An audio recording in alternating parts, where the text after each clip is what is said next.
Автопатот Štip-Miladиновци нема да биде готов и оваа година.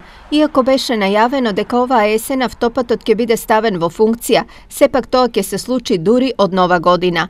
Проблем се околу 3 километри од делницата кои се уште не се завршени и каде во тек е поставувањето на последниот слој асфалт. Во голема мера се поставува сигнализацијата, оградите и сите работи кои што се поврзани од техничка природа.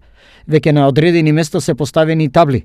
Сосема на крај е изградбата на овој автопат и моите очекувања се дека со овие технички работи кои што треба да бидат завршени од наредната година, граѓаните ќе го возат овој автопат Миладиновци-Štip. Смета министерот за транспорт и врски Горан Сугаревски. Со изградбата на овој автопат патувањето од истокот кон Скопје се скратува за цели 28 километри, па од тука очекувано е зашто граѓаните се нетрпеливи истиот да биде пуштен во употреба. Шоќаримото тоа што го развлечуваат не ми е јасно. За нас посебно тука Štip многу ќе ни скрате патот до Скопје. Ја мислам по моје е многу развлечено.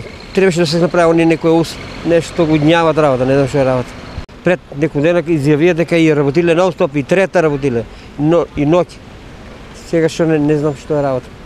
Изградбата на автопатот Štip-Miladиновци чини 200 милиони евра и е кредит од кинеската Ексимбанка. Првичниот рок за изградба беше 1 мај 2017 година, кој поради проблеми со експроприација на земјиштето беше пролонгиран за што беше потпишан анекс договор со кинеската компанија Синохидро.